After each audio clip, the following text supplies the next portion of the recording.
மட்டக்களப்பு ஸ்ரீ ராமகிருஷ்ண மிஷனின் நூற்றாண்டு தொடக்க விழாவினை முன்னிட்டு சிறப்பு பொது நிகழ்வுகள் இன்று ஞாயிற்றுக்கிழமை 16/2/2025 கல்லடியுப்போடை விபுலானந்த மணிமண்டபத்தில் இடம்பெற்றது. இலங்கை ஸ்ரீ ராமகிருஷ்ண மிஷன் தலைவர் ஸ்ரீமத் சுவாமி அக்ஷரானந்தஜி மகராஜ் தலைமையில் நடைபெற்ற இந்நிகழ்வில் மட்டக்களப்பு ஸ்ரீ ராமகிருஷ்ண மிஷன் பொது முகாமையாளர் ஸ்ரீமத் சுவாமி நீல மாதவானந்தஜி மகராஜ் வரவேற்புரையையும், இந்தியா காசி ராமகிருஷ்ண மிஷனை சேர்ந்த ஸ்ரீமத் சுவாமி சர்வரூபானந்தஜி மகராஜ் வாழ்த்துரையையும், உலகளாவிய ஸ்ரீ ராமகிருஷ்ண மிஷன் துணைத் தலைவர் ஸ்ரீமத் சுவாமி சுஜிதானந்தஜி மகராஜ் ஆசியுரையையும் ஆற்றினர். இதன்போது சுவாமி விபுலானந்தரின் வாழ்க்கை வரலாறு, திருமூலர் வாழ்க்கையும் செய்தியும் மற்றும் பஜனாவளி ஆகிய நூல்களின் வெளியீடு இடம்பெற்றது. இந்நூல்களின் அறிமுக உரையினை கிழக்கு பல்கலைக்கழக சுவாமி விபுலானந்த அழகியற் கற்கைகள் நிறுவக பணிப்பாளர் திருமதி புளோரன்ஸ் பாரதி கெனடி நிகழ்த்தினார். அத்தோடு இசை கச்சேரி, வாத்திய கச்சேரி மற்றும் வரவேற்பு நடனம் ஆகிய நிகழ்வுகளும் அரங்கேறின. இந்நிகழ்வுகளில் பங்கேற்றோருக்கு பரிசில்களும் வழங்கி வைக்கப்பட்டமை குறிப்பிடத்தக்கது. இதன்போது மட்டக்களப்பு ராமகிருஷ்ண மிஷன் நூற்றாண்டு தொடக்க விழா பெயர் பலகை ஸ்ரீமத் சுவாமி சுஜிதானந்தஜி மகராஜினால் திரை நீக்கம் செய்து வைக்கப்பட்டது. இந்நிகழ்வில் ஆன்மீக துறவிகள், முன்னாள் அரசாங்க அதிபர்களான திருமதி கலாமதி பத்மராஜா, கணபதி பிள்ளை கருணாகரன், கே விமலநாதன், கிழக்கு பல்கலைக்கழக வேந்தர் பேராசிரியர் மா செல்வராஜா, முன்னாள் மட்டக்களப்பு மாநகர முதல்வர் தியாகராஜா சரவணபவன், கல்விமான்கள், வர்த்தக சங்கத்தினர், எழுத்தாளர்கள், அதிபர்கள், ஆசிரியர்கள், மாணவர்கள் மற்றும் பொதுமக்கள் என பலர் கலந்து கொண்டனர்.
அவருடைய வாழ்க்கை வரலாறு 3 கட்டங்களாக வெளியிடப்பட இருக்கின்றன. அதனுடைய 2 கட்டங்கள் இன்று வெளியிடப்பட இருக்கின்றது. ஒன்று குழந்தைகளுக்கான சுவாமி விபுலானந்தர் படக்கலை, சிறுவர்களுக்கான சுவாமி விபுலானந்தருடைய வாழ்க்கை வரலாறு.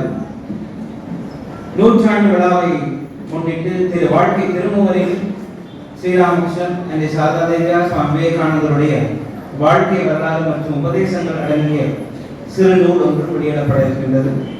ராமகிருஷ்ண மிஷன் மட்டக்களப்பினுடைய பஜனாஞ்சலி என்னும் பஜனை புத்தகமும் வெளியிடப்பட இருக்கின்றது. இவ்வாறான 4 புத்தகங்களையும் அறிமுகம் செய்து வருவதற்காக சுவாமி விபுலானந்த அழகிய கற்கைகள் நிர்வாகத்தினுடைய பணிப்பாளர் அன்புக்குரிய திருமதி பாரதி கென்னடி அம்மையார் அவர்கள் வருகை தந்திருக்கின்றார்கள். அவர்களை அன்போடு வரவேற்கின்றேன்.